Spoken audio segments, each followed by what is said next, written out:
కడుపు నిండాలంటే టిఫిన్ సెంటర్లు, పండాలంటే ఫర్టిలిటీ సెంటర్లు. పూర్తి వివరాలకు చదవండి రేపటి సాక్షి దినపత్రిక. సో జనరల్గా మీరు సెలెక్ట్ చేసుకున్న స్టోరీలు కూడా చాలా రిలేటబుల్గా ఉంటాయి. అట్లా స్టోరీస్ మీరు సెలెక్ట్ చేసుకుంటారా, లేదంటే అలాంటి స్టోరీసే మీ వద్దకు వస్తాయా? నెక్స్ట్ మీకు స్టార్ వస్తుందేమో, మేబీ ఈ మూవీతోటి రావచ్చు అనుకుంటున్నా నేను. అంటే తెలియదు, వస్తే ఏమో తెలియదు, వచ్చి చెప్పినప్పుడు నాకు బాగా అనిపిస్తుంది, చేద్దాం అనుకుంటాను. అలా ఎగ్జైట్ అయిపోతే ఇమీడియట్గా చేసేస్తాను అంతే. కనిపించేస్తారు అప్పుడే.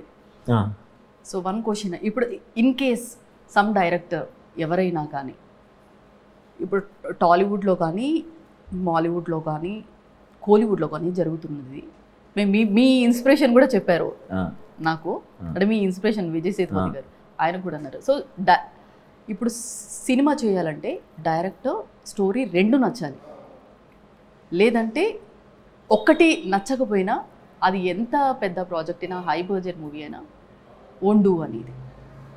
దీనికి మీరు ఏం చెప్తారు? ఎంత పెద్ద ప్రాజెక్ట్ అయినా నచ్చకపోతే నేను చేయను. అంటే డైరెక్టర్ స్టోరీ రెండిట్లో ఏది నచ్చకపోయినా చేయరంట కదా, మీరు ఎలా సెలెక్ట్ చేసుకుంటారు? అయితే చేయనండి నేను. ఎలా చెప్తారండి? మిమ్మల్ని గుర్తుపట్టాలంటే ఒక హింట్ ఇవ్వండి. అంటే నేను ఎలా చెప్తాను, ఎలా చెప్తారు అని? మీకు సపోజ్ ఒకటి నచ్చలేదండి, ఎలా చెప్తారు? వాట్ ఎవర్, ఇలా ఇంత ప్లీజింగ్ ఉంటుందా? అయ్యో అబ్బాబ్బాబ్బా, సరే అండి సరే అనుకుంటే ఇంకా వేరే వాళ్ళైతే మేబీ వేరేలాగా ఫీల్ అవ్వచ్చు. సో జనరల్గా సినిమాలు అందరు చేస్తూ ఉంటారు కదా, మీకు జానర్ ఏ జానర్లో మూవీ చేయాలని ఉంది, ఇష్టం చేయడం? అన్ని జానర్స్ టచ్ చేయాలని కోరిక ఉందండి, అన్ని జానర్స్. బట్ హ్యూమర్ యాంగిల్లో గట్టిగా, అంటే కొంచెం మంచి జోన్ కాబట్టి అందరు ఎంజాయ్ చేస్తారు కాబట్టి, సో ఇదైతే ఇది ప్రాపర్ నేను చేసినందుకు చాలా అంటే చాలా హ్యాపీ ఫీల్ అవుతాను. ప్రాపర్ నా జోన్లో చేశాను ఈ సినిమా. ఉన్నారు మీరు, కనెక్ట్ అయ్యారు, బాగా కనెక్ట్ అయినండి. ఈ సినిమాకి నా లైఫ్కి అసలు ప్యారలల్గా జరిగింది ఇప్పటికీ కూడా. ఈ సినిమా షూట్ అప్పుడు నాకు ఇంట్లో జరిగిందంతా సేమ్. ఓకే, చాలా రియలిస్టిక్. అయితే షూటింగ్ ఎలా? రాజేంద్ర ప్రసాద్ గారు ఉన్నారు, సో దట్ జడ్జ్గా. సో అక్కడ కాన్వర్జేషన్ ఎలా ఉన్నింది? అంటే కొంచెం సీనియర్స్ అంటే నార్మల్గానే భయం, బట్ భయమే కదండి మరి. సీనియర్ ఆర్టిస్టులు అంటే ఏం మాట్లాడాలి, ఎలా ఉంటుంది? మీరు అసలు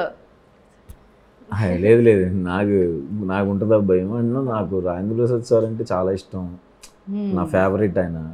నాకు ఏప్రిల్ 1 విడుదల అనే సినిమా నా ఇంకా ఆల్ టైమ్ ఫేవరెట్. ఏదైనా సినిమా నేను ఎక్కువసార్లు ఏం చూసానంటే ఏప్రిల్ 1 విడుదల. అంత ఇష్టం అంటే ఆయన సినిమాలన్నీ. అంటే మనం జనరల్గా మన వాళ్ళు తెలుగు వాళ్ళు ఎవరైనా ఎప్పుడైనా కూర్చున్నప్పుడు రాజేంద్ర ప్రసాద్ గారి మూవీస్ అని కొడతాం కదా యూట్యూబ్లో. సో అంత ఇష్టం, చిన్నప్పటి నుంచి ఇష్టం. మా ఫాదర్ కూడా చాలా పెద్ద ఫ్యాన్ ఆయనకి, రాజేంద్ర ప్రసాద్ గారికి.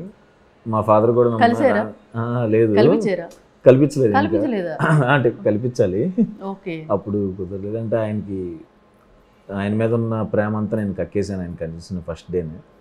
తర్వాత ఆయనతో కలిసి ఒక రోజు లంచ్ చేశాను, ఆయనే వడ్డిచ్చి మర్చిపోలేని మెమరీస్ షూట్ అప్పుడు మాత్రం. ఆయన అలాగా చూస్తా అని సడన్గా అయితే గుర్తుకొచ్చు, సార్ ఆ సినిమా డైలాగ్ అది ఇంప్రవైజేషన్ కదా సార్ మీది, అది ఎందుకో నాకు ఇంప్రవైజేషన్ అనిపిస్తుంది సార్, అది రైటర్ అన్నీ ఇంకా ఏం గుర్తుకొస్తే అది అన్నీ వెళ్ళి చెప్పేయటం.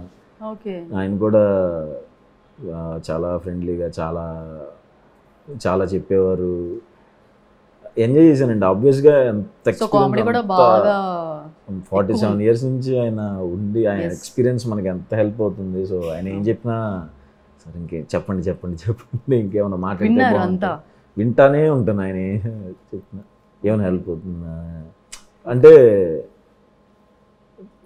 చాలా హ్యాపీయెస్ట్ మూమెంట్ అండి. అంటే ఆయన చాలా ఇష్టం కదా, సో ఆయన ఏమేం చెప్తారు, ఏం వినాలి, అలా ఎగ్జైట్మెంట్ ఉండేది ఇప్పుడు.